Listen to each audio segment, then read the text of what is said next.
qu'à partir de Bon, maintenant, bonjour, oui. bonjour à tous, bienvenue dans ce webinaire. On va attendre que quelques instants que les participants puissent rentrer. Pour ceux qui ne connaissent pas, donc webinaire cohésion présenté par Technologia et Formation Qualitan. Quelques informations rapides sur Technologia, un des principaux partenaires en développement de compétences, ingénierie pédagogique et solutions sur mesure pour les entreprises. Technologia couvre notamment les technologies de l'information, la gestion de projets, la transformation et les opérations, le leadership et la gestion des talents et des savoirs essentiels. Formation Qualitan est un autre expert québécois en développement de compétences qui se spécialise dans les habiletés professionnelles et personnelles, les habiletés numériques, l'amélioration des processus et de la productivité et la conception de formation et learning sur mesure. Donc aujourd'hui, nous sommes réunis pour un webinaire qui porte sur les nouveautés de SAFe 6.0, le cadre de travail pour l'agilité à l'échelle. Pour en discuter, nous sommes ensemble avec Adi Zaki et Patrick Blandot. Merci messieurs.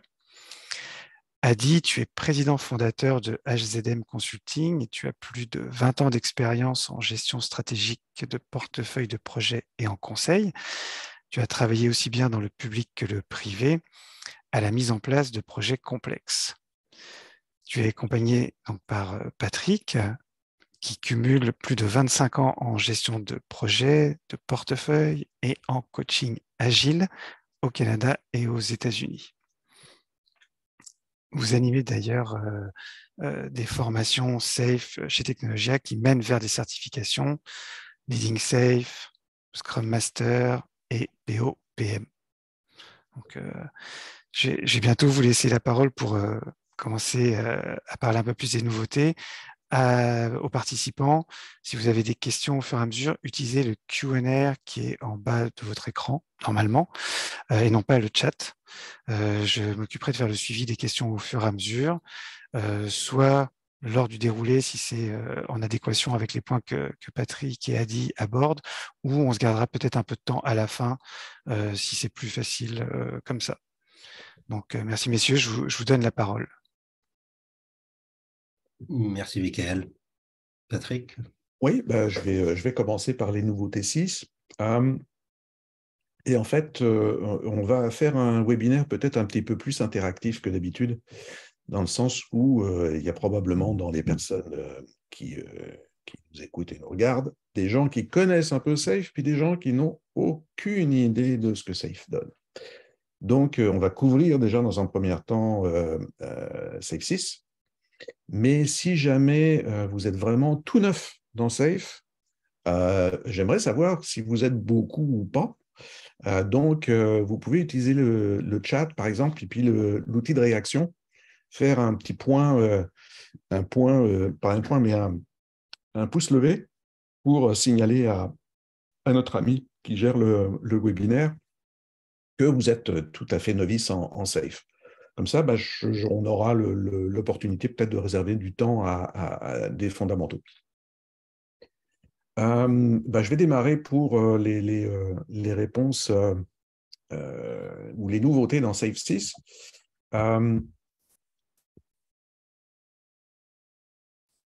Dans l'agenda, en fait, très rapidement, il y a quelques éléments qu'on a inclus dans ce webinaire parce qu'ils étaient particulièrement intéressants, où il y a plus de nouveautés que dans les autres. Donc, on a tenu à utiliser ces sujets-là. Je vous les présente. En fait, pour ceux qui ne connaissent pas Safe, il y a un Oui, tu site vois, c'est ça que je voulais juste te dire. Justement, il y en a quelques-uns qui ont déjà levé la main pour dire que pas beaucoup. On a 4-5 participants qui sont novices au safe. parfait. Donc, vous pouvez visiter le site web de Safe. On mettra dans le chat le lien, mais scaledagileframework.com, ça devrait être assez facile à trouver sur votre furteur. Et je vais passer en fait en revue rapidement les éléments de l'agenda parce que on va voir une nouveauté dans Safe 6. L'objectif final de Safe, c'est en fait l'agilité de l'entreprise. Un autre élément, en fait, une refonte complète des rôles et responsabilités à tous les niveaux des rôles SAFe principaux. Donc, on va voir cette homogénéité qui a été mise en place, donc tout à fait positif. Un élément ici, Operational Value Streams, du côté des chaînes de valeur et des flux de valeur. Il y a aussi beaucoup de travail qui a été fait pour compléter, améliorer et homogénéiser tous les travaux et tous les articles autour des flux de valeur. Measure and Grow, vous savez comme moi, si on est lean, on va devoir se mesurer. Se mesurer, c'est important. Donc, Measure and Grow a un sujet particulier dans le site web sur la page majeure. Et le buzzword de 2023, OKR, ou les objectifs pour atteindre des résultats spécifiques, en bon français, qui ont été intégrés de façon plus cohérente, cohésive et complète à l'intérieur de SAFe. Voilà pour ça. Alors, les fondamentaux, vous savez comme moi que quand on parle de Waterfall et d'Agile, souvent on a un argumentaire à construire autour de ça. Et puis je vais répondre oui. Toutes les formations sont disponibles sur SAFe6 maintenant.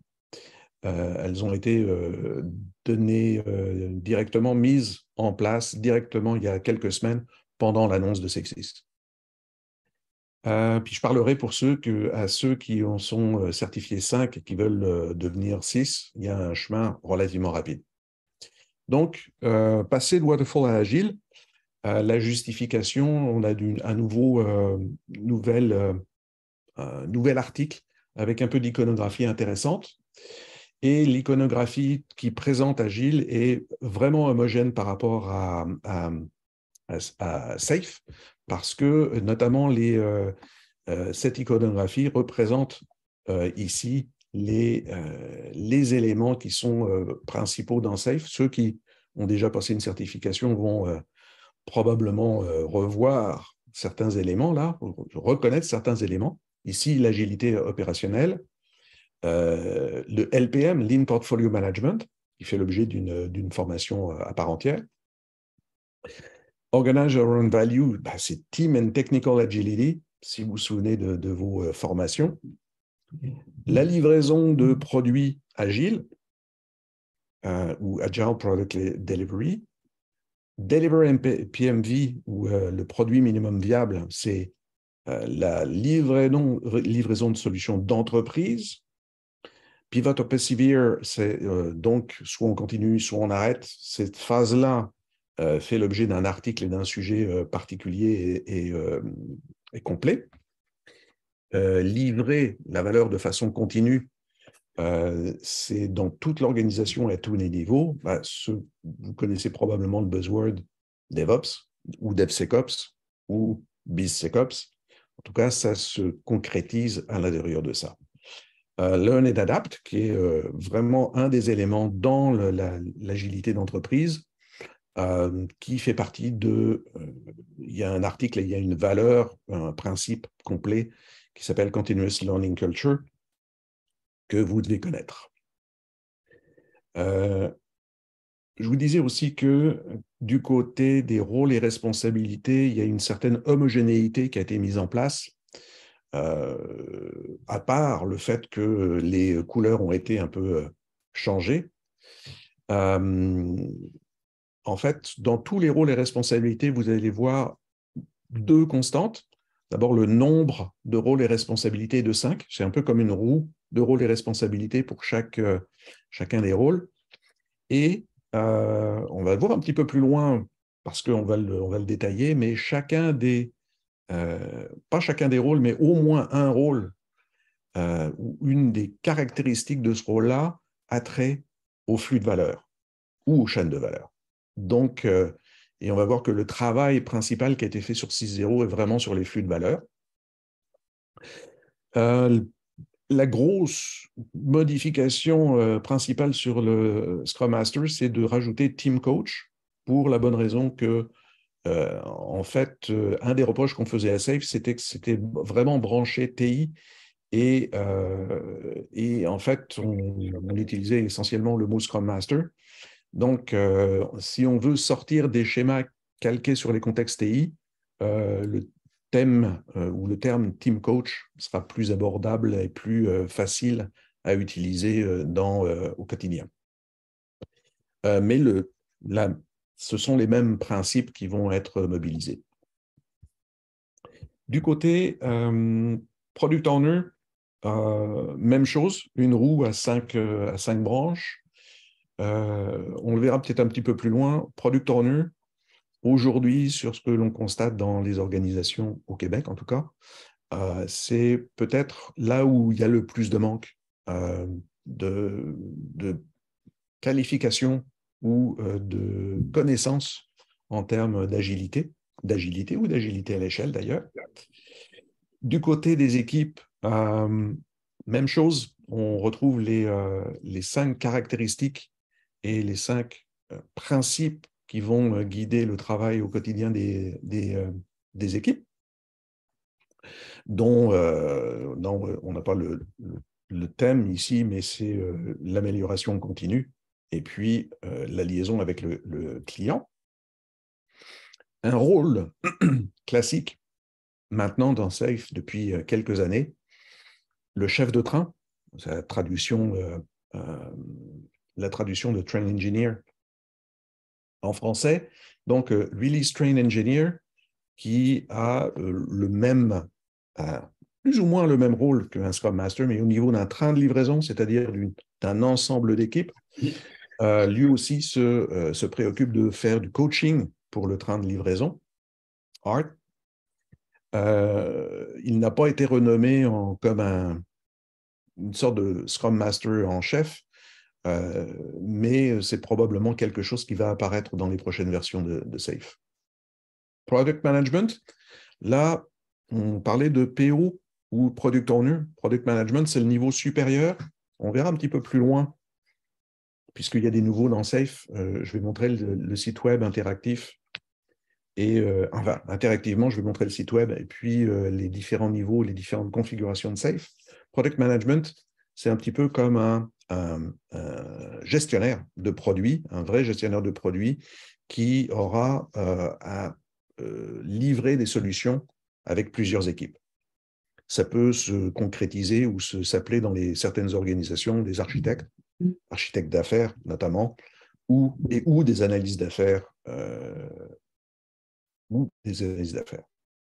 Système architecte. Si tu me permettras, aussi, j'ai vu dans plusieurs organisations, le rôle de product management, ça joue par des directeurs représentant les différents silos, je ne veux pas dire silos des départements qui sont impactés par un produit quelconque, qui dictent maintenant le roadmap ou le plan qu'ils aimeraient suivre pour y arriver à évoluer leur produit, puis qui s'intègrent dans le train de livraison d'une manière ou d'une autre.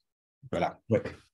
Ouais, tout à fait. Product management, c'est le mapping, entre guillemets, entre les rôles que l'on peut avoir dans une organisation, puis cette acceptation du terme, ça peut être différent d'une organisation à une autre, suivant la taille, suivant le contexte, public, privé notamment. Système architecte, là on est plus dans le domaine TI, bien évidemment, lui va guider un certain nombre de choses dans l'organisation et la feuille de route technique des trains de livraison, donc notamment dans la conception des systèmes avec les équipes, avoir une vision sur l'architecture et bien sûr la communiquer et aligner ces éléments-là, bien sûr, avec les priorités du business. Probablement que l'architecte système, lui, va avoir des goûts particuliers ou des efforts particuliers à faire du côté sécurité, DevOps, donc DevSecOps. Alors, la différence entre un architecte d'entreprise et puis un architecte technique, en fait, c'est que le niveau est un peu plus haut l'expertise et la granularité des concepts qui sont manipulés par l'architecte d'entreprise est un peu plus haut, plus près du conseil d'administration, plus près de la haute direction. Donc, probablement plus proche, notamment, du portefeuille de projet. Donc, toute l'architecture, en fait, va pouvoir être homogénéisée par l'architecte d'entreprise et il va avoir un rôle beaucoup plus proche de la stratégie que de la mise en œuvre ou de la tactique. Ça, c'est donc l'homogénéisation des rôles. Patrick, peut-être une petite question qui était venue de Mario qui demande si le product manager gère un seul ou plusieurs produits. Je pense que ça dépend.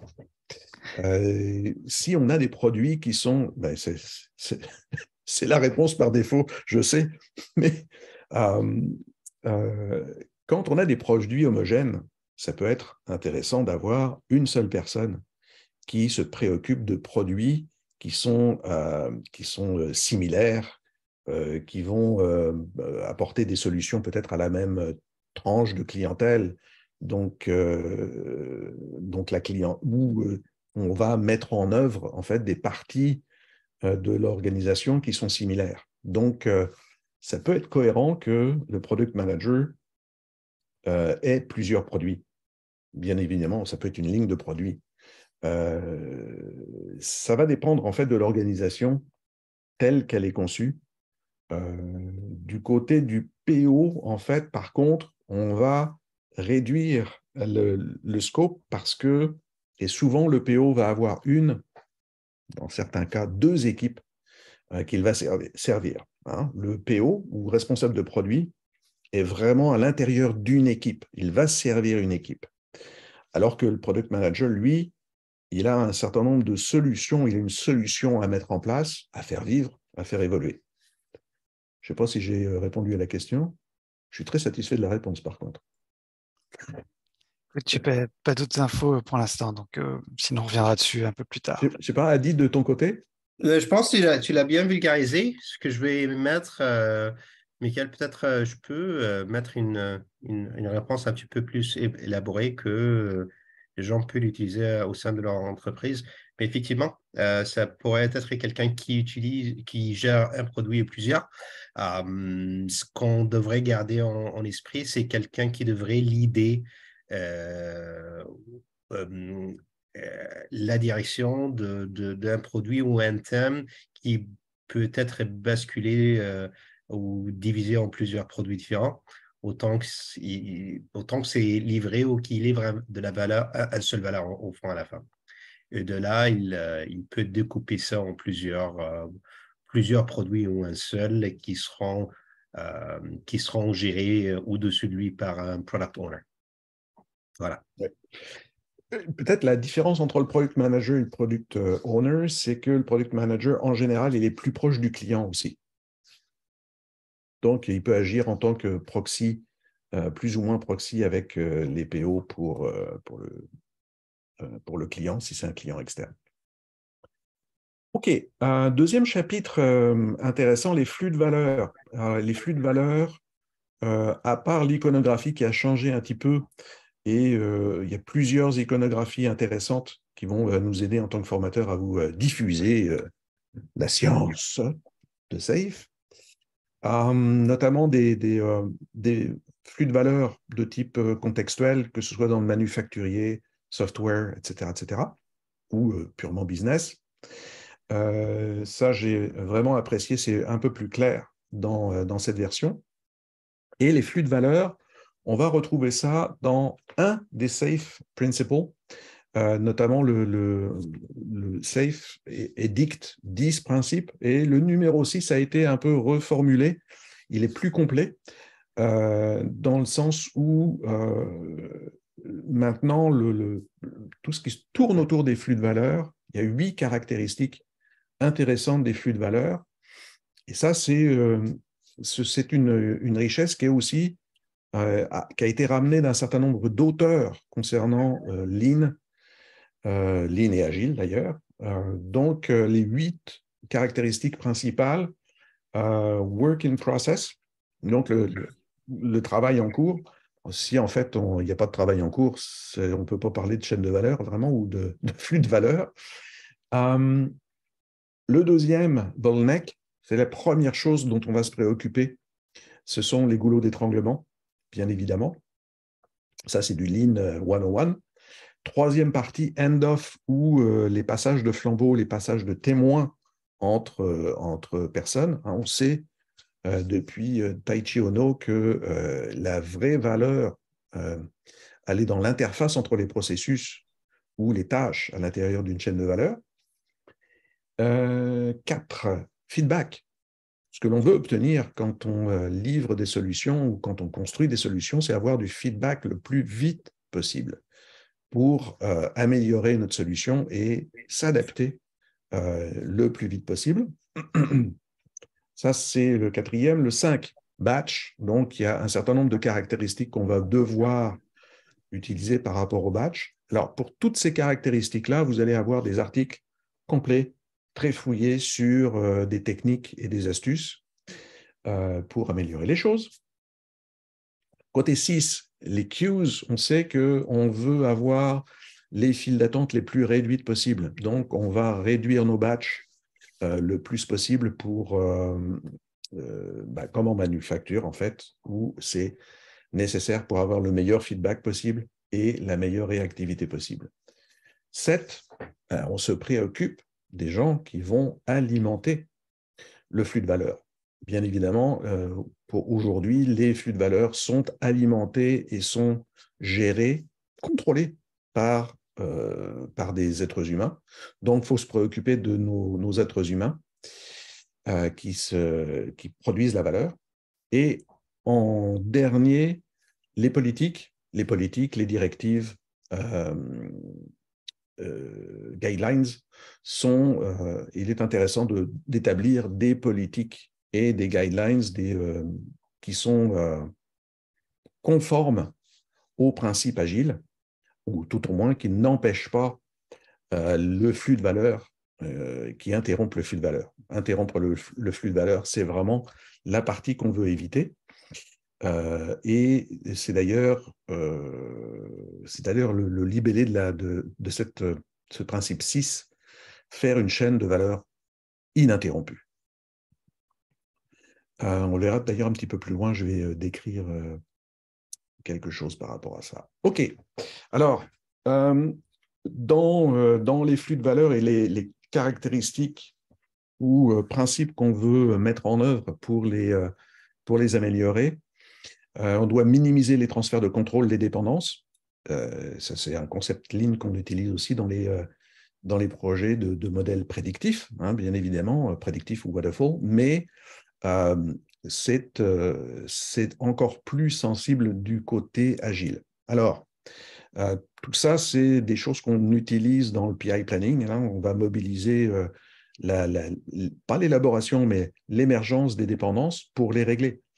Et ces dépendances peuvent avoir plusieurs causes. Soit parce qu'on a des décisions importantes qui sont prises en dehors du train de livraison ou du train de solution, et on va se préoccuper à ce moment-là probablement d'améliorer les choses en changeant ou en améliorant la typologie des équipes. Ça, c'est quelque chose qui vient depuis 5.2, la typologie des équipes. Safe est assez sensible à ça et c'est une bonne solution à mon avis. Des ressources donc sont disponibles dans le site de la communauté Safe pour cette partie-là. Mais il y a une deuxième raison, en fait, on peut avoir aussi des dépendances internes au train de livraison, au train de solution, entre plusieurs équipes. Alors là, on ne va pas forcément mobiliser la même typologie d'équipes, mais on a peut-être à repenser, réorganiser les équipes et revoir le besoin de pluridisciplinarité que l'on devrait avoir, parce que ça, c'est un principe agile, ce n'est pas un principe de l'agilité à l'échelle, mais la pluridisciplinarité à l'intérieur des équipes fait en sorte qu'on va réduire des dépendances. En tout cas, un des intérêts du PI Planning, notamment le premier que l'on fait, c'est que ça permet de faire émerger les interdépendances que l'on veut éliminer ou qu'on veut réduire. Nouveauté par rapport au flux de valeur aussi, un des principes de Don Reinertsen. Don Reinertsen a donné, entre guillemets, le principe de priorisation chère à SAFe, mais aussi la loi de Little qui est intéressante, ou là, qui montre d'une façon intéressante quelle est la bonne longueur pour les batchs, donc réduire la taille des batchs à la bonne longueur pour avoir une meilleure réactivité. Donc la loi de Little, qui est une nouveauté officielle, même si elle existait bien évidemment en dehors de SAFe. Un autre élément qui est soutenu par 3 ou 4 personnes et auteurs, c'est d'augmenter la productivité, mais sans augmenter le stress, en augmentant ce que SAFe appelle la zone. C'est la zone dans la journée ou dans la semaine où on est vraiment productif, où on peut focaliser sur ce que l'on produit. Donc là où on est dans à notre meilleur pour fournir de la valeur.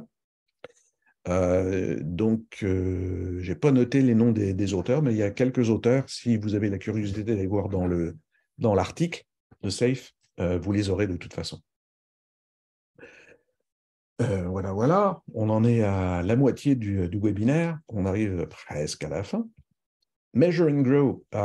Du côté de Measure and Grow, ça va se cristalliser dans SAFe autour des OKR, ou objectifs visant objectifs visant des résultats spécifiques, ou des KPI, qu'on va voir un petit peu plus loin. SAFe donc distingue 2 choses. Il y a les OKR qui sont sur la construction des solutions que l'on donne à nos clients internes ou externes, et aussi sur la transformation de l'organisation. Parce que vous n'êtes pas sans savoir qu'une transformation de l'organisation à l'agilité à l'échelle, ça peut être long. Mais si on veut le mesurer, pourquoi pas le mesurer? C'est intéressant pour pouvoir agir sur les points qui font mal. Donc, et ces OKR KPI, on va les retrouver à tous les niveaux de SAFe, au niveau portefeuille, au niveau des chaînes de valeur et au niveau des trains de valeur.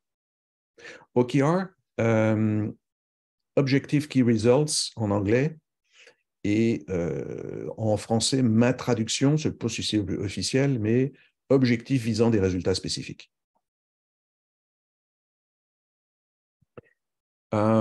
Et bien évidemment, donc, les OKR, les KPI, se déclinent en mesures, bien évidemment. Et là, tu permettras, Patrick, ouais. La traduction en français de OKR, c'est objectif et résultat clé. Plutôt. OK. Ça, c'est la réponse. OK.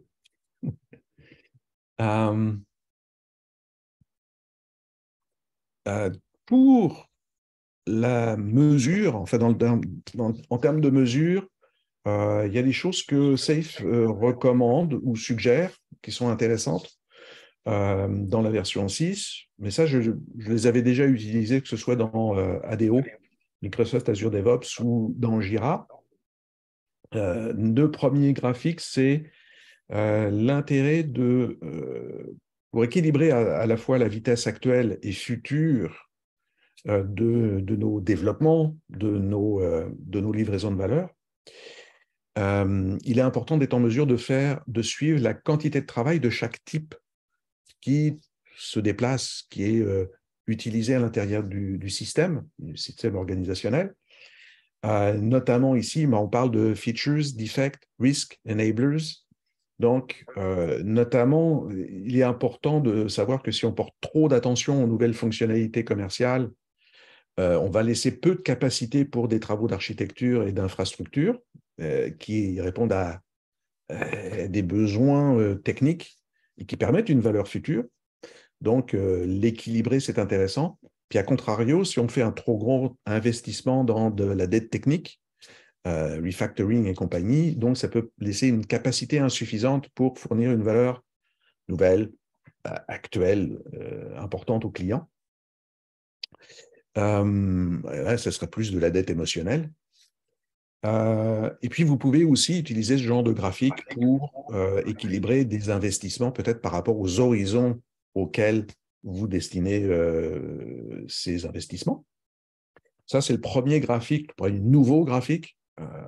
Le deuxième, un histogramme temporel, un histogramme de temps de flux qui permet de mesurer le temps total écoulé pour toutes les étapes importantes d'un workflow. Donc, ça peut être un workflow de développement, mais ça peut être un workflow de développement de solutions. Ça s'adapte en marketing, ça s'adapte en RH, ça s'adapte à peu près dans tous les départements d'une entreprise. Et ça permet de constituer une mesure de l'efficacité de l'ensemble du système. On peut mesurer du début à la fin, mais on peut mesurer aussi les parties du système qui nous semblent les plus importantes à mesurer. En général, c'est celles qui fonctionnent le moins bien, bien sûr. Okay. Et puis on peut le faire avec le temps moyen, mais aussi les écarts types peuvent aussi nous permettre de raffiner ce flux-là. Mais il y en a d'autres que je vous recommande de regarder si vous avez la curiosité d'aller voir dans Safe. Donc voilà, en résumé, je dirais que ce qui est vraiment important, fondamentalement, c'est les flux de valeur, les rôles, et puis l'agilité organisationnelle.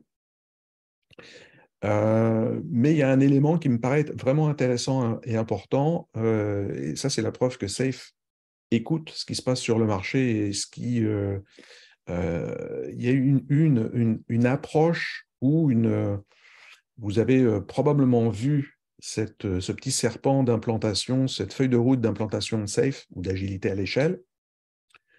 Je vais faire un disclaimer d'ailleurs. Hein. Ce n'est pas prescriptif Safe. Safe, dès les premiers mots, disent « OK, vous en faites ce que vous voulez de ce qu'on vous propose là. Vous ne pourrez pas tout faire à la fois. Donc, commencez par ce qui est important. Au bout d'un moment, vous apercevrez qu'il y a d'autres choses dans Safe que vous ne pensiez pas être de valeur, qui va devenir de valeur. Donc, allez-y à votre rythme. Pas tout faire d'un seul coup. Si on essaye de tout faire d'un seul coup, ça va coûter très cher et c'est probablement un échec auquel vous allez faire face. En tout cas, ils ont décrit... ils décrivent un peu mieux maintenant, nettement mieux, il y a beaucoup plus d'articles sur les freins à la mise en place de l'agilité à l'échelle. Et connaissant un petit peu des AD et d'autres, Management 3.0 aussi, tous ces frameworks d'agilité à l'échelle, en fait, rencontrent à peu près les mêmes freins à l'installation. Il y en a 8, il y en a 5 qui me parlent un petit peu plus. Dont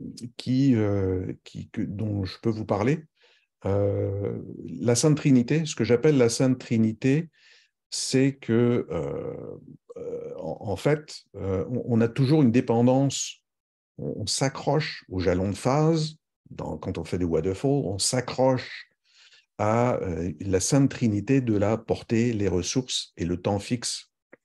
Et quand on a des solutions à apporter qui sont plus innovantes, quand on a plus de stress par rapport à ça, on doit sortir de cette sainte trinité-là. Donc, comment? Là, c'est trop. On n'a pas assez de temps pour en parler, mais c'est ça, c'est un des freins que l'on peut voir. La dépendance aussi au contrôle. Il arrive que dans certaines organisations, on a mis en place des outils de contrôle qui sont obsolètes ou qui sont inutiles, mais qu'on ne peut pas éliminer. Donc, ça, c'est des rapports de surveillance qui sont superflus. C'est des choses qui vont être des freins à la mise en place d'une agilité à l'échelle, parce qu'il faut les remplacer par d'autres éléments de contrôle. Okay? Les normes techniques obsolètes, donc l'obsolescence dans les normes techniques, ça peut être aussi un frein. Que ce soit les spécifications de conception, les pratiques d'audit, etc. Il y a encore des légendes qui sont autour de ça. Autre légende, d'ailleurs, je veux penser au 5e, c'est que l'agile, c'est uniquement pour les équipes. Non, non. L'agilité, ça fonctionne très, très bien à un niveau supérieur. Il faut y croire, puis il faut le mettre en place, puis il faut le mettre en place de la bonne façon. Puis une fois qu'on l'a mis en place de la bonne façon, on l'adopte pour toujours, ou presque. Hein. Je reviens sur le quatrième, performance RH. C'est d'avoir des évaluations de performance RH qui sont sur des critères qui sont traditionnels. L'histoire que je raconte, qui est classique, qui est classique, que je raconte tout le temps, c'est que dans la mise en place de l'agilité dans une organisation, ça m'est arrivé de voir une résistance qui est apparue au mois de février dans l'organisation. J'étais étonné, mais je me demandais pourquoi ce pushback arrivait. Mais en fait, c'est qu'au mois de décembre et de janvier, les entrevues pour les bonus, hein, on va se dire les vraies choses, pour les bonus, ont été faites. Et un des critères importants pour l'évaluation des gens, c'était l'adhérence au processus. Alors, évidemment, ça n'est pas une valeur agile. Et comme c'était un des critères principaux, bien évidemment, les gens avaient moins envie de passer à l'agile et de ne pas pouvoir cocher ce critère pour leur évaluation auprès des RH, auprès de leur gestionnaire. Donc ça, c'est important de changer aussi les critères de performance RH quand on passe à l'agile. Et en fait, moi, c'est un petit mot que je vous transfère là. L'adoption d'une transformation dans une organisation, en général, et c'est vrai aussi pour l'agilité à l'échelle, c'est l'addition des décisions individuelles de changer. Donc, chacun doit changer. Puis c'est difficile de changer. Hein. C'est beaucoup plus facile de changer le monde que de changer soi-même. Voilà. Pour aller plus loin, donc, mon collègue vous en parlait. Trois formations certifiantes, Leading Safe, Scrum Master, POPM, Product Owner, Product Manager. Il y en a d'autres qui s'en viennent, RTE, Lean Portfolio Management, qui est une formation de 3 jours. C'est une formation et atelier qui permet déjà de penser à la mise en place du niveau portefeuille dans SAFe, pour ceux qui ont déjà expérimenté SAFe, peut être intéressant. Et SAFe pour les organisations publiques, ou Safe for Government en anglais. Donc, ça s'en vient. Il n'y a pas de date encore pour ça. Donc, tout en 6.0, bien sûr. Voilà pour ça. Est-ce qu'il y a des questions, des commentaires? Pour l'instant, non. Adi, des choses à rajouter? Je pense que tu l'as bien résumé. Je pense que l'évolution avec la version 6, c'est une bonne évolution parce que ça a capté plusieurs éléments qui sont très importants pour les différentes entreprises, toujours avec un focus d'une bonne intégration de la stratégie globale avec la livraison TI en général. Alors, c'est un bon progrès. Comme outil, SAFe, c'est un outil intéressant. Puis je dis outil parce que Patrick, il a dit, c'est pas que SAFe dicte que ça devrait être utilisé en globalité, mais plutôt de voir qu'est-ce qui fait du sens pour vos organisations en question et d'implanter ce qui fait qui amènera de la valeur au fond. Alors, très bien, je pense très bien présenté de ta part, Patrick. Puis voilà, s'il y a des questions, on est ici. Dans le chat, là, j'ai mis les informations auxquelles vous aviez répondu tout à l'heure, un peu le lien vers Scale, Agile Framework, les nuances sur Product Owner, Product Manager et puis les OKR. Et on a une question à l'instant là de Vanessa qui dit « Je suis Safe Agilist 5.0, comment passer au 6.0 certificat ?» Je pourrais peut-être le faire. Je peux commencer à donner la réponse pendant que Patrick demande comment. Alors, sur le site, et le site, il a pas mal changé, Vanessa. sur les sites, il y a dans vos learnings ou vos apprentissages, vous pouvez ajouter le SAFE 6 practice comme un élément, puis vous allez passer. C'est un examen de 20 questions. Il faut avoir 100% pour l'avoir passé. La bonne chose, pas comme les autres certificats, vous avez un essai, puis si vous l'échouez, vous pouvez, je pense, vous pouvez l'échouer 2 fois, les autres certifications, puis après ça, il faut payer. Non, ça, vous pouvez le passer autant que vous voulez, autant que vous irez 100%. Puis de cette manière, votre certification, quoi que ce soit que vous avez, est mis à jour à un niveau CF 6. Je pense que Patrick va vous montrer comment l'avoir. Oui, alors je ne sais pas si je vais pouvoir vous le... Mais je vais pouvoir vous montrer un peu le look and feel de ça. C'est un peu comme le passage d'examen que vous avez fait antérieurement pour être Safe Agilist. Donc, par exemple, ici, admettons que je veux passer ma certification pour être consultant, c'est-à-dire formateur en allemand. Je vais donc lire un disclaimer et ensuite, je vais simuler ça. Ils ne vont pas comprendre à Safe pourquoi je veux le faire en allemand, mais ce n'est pas grave. Donc, je vais passer à travers un certain nombre d'étapes.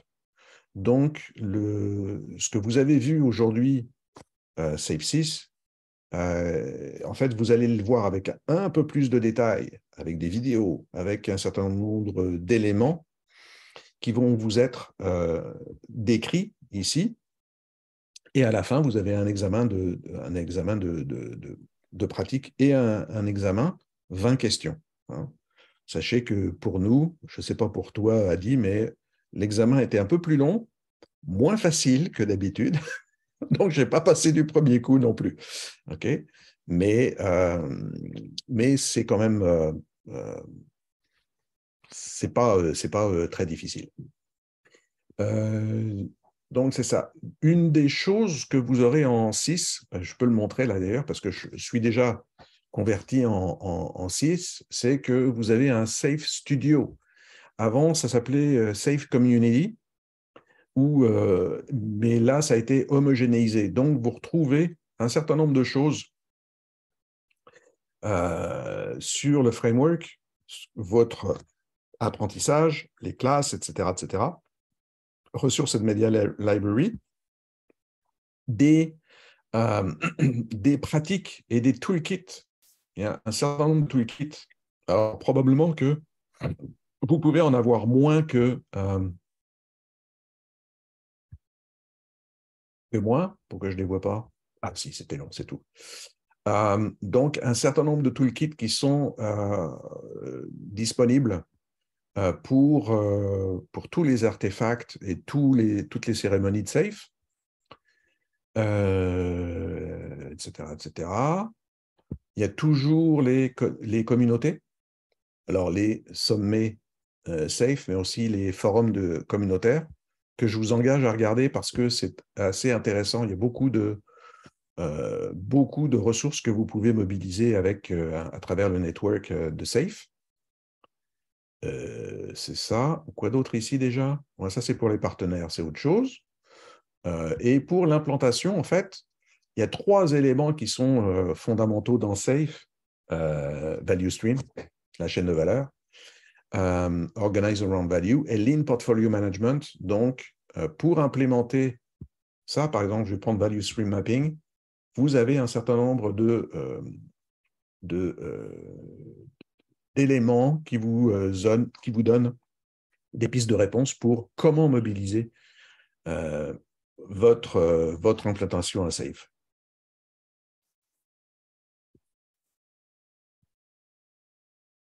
Est-ce que ça répond à votre question? J'imagine.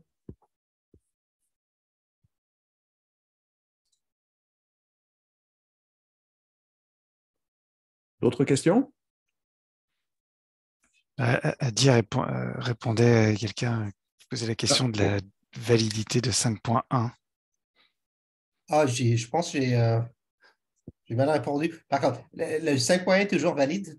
Je pense que je pensais que c'était la même question qui celle-là de. Puis excusez-moi, je n'ai pas regardé comme qu'il le faut. La vérité de 5.1 est toujours valide. Euh, puis l'écart est pas.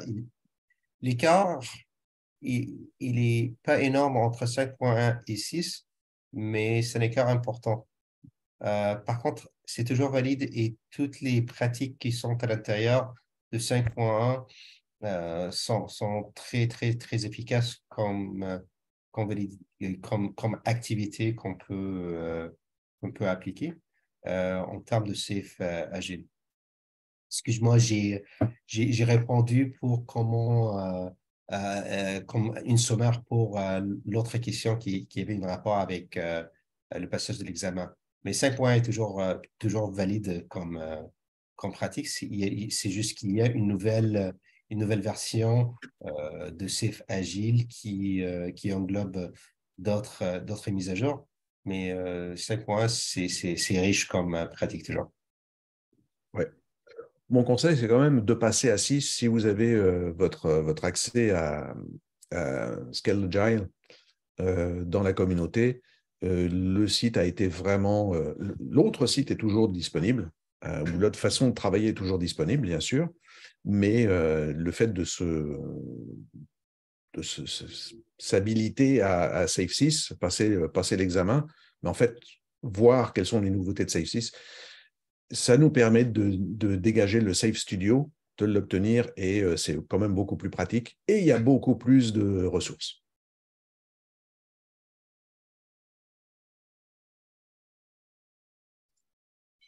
Puis si vous avez des questions privées, vous pouvez contacter Adi ou moi-même sur LinkedIn. S'il y a des questions que vous n'osez pas poser. Des questions embarrassantes sur Safe. Des questions embarrassantes sur Voilà. Safe. Mais pour l'instant, en tout cas, il n'y a plus d'autres questions. Je pense qu'on a fait le tour. Là, de toute façon, il y aura un courriel de remerciement qui sera envoyé à tous les participants au webinaire. Donc, ils pourront retrouver des infos sur les formations, etc. Mais moi, je poserais peut-être une question aux personnes là, parce qu'on a déjà prévu 2 autres webinaires dans le futur. Puis je ne vais même pas dévoiler ce que l'on prévoyait d'écrire ou approfondir, mais est-ce qu'il y a des sujets chauds qui, parmi les gens qui sont venus à Safe 6, aux nouveautés de Safe 6, qui les titillent, qui les agacent, qui les chatouillent? Je ne sais pas si on aura des réponses aujourd'hui, mais ce serait on pourrait faire un suivi avec tous les participants, leur envoyer un courriel pour leur poser la question. Puis ça pourrait faire un sujet centré et puis qui soulève de l'intérêt, effectivement. On pourrait faire ça. Une sorte de SurveyMonkey ou whatever. Ouais, je suis sûr que Technologia a des solutions plus professionnelles. On va garder la suggestion, en tout cas, Patrick. Pas d'autres questions des panélistes. Je pense qu'on a fait le tour de Safe 6.0 et puis j'espère que tout le monde y a trouvé son compte. N'hésitez pas à venir ce qui se fait sur technologia.com pour les formations, justement, Safe qui sont en place. Puis il y en a d'autres qui sont à venir. En tout cas, merci à tous et bonne journée. Merci tout le monde. Bonne fin de semaine.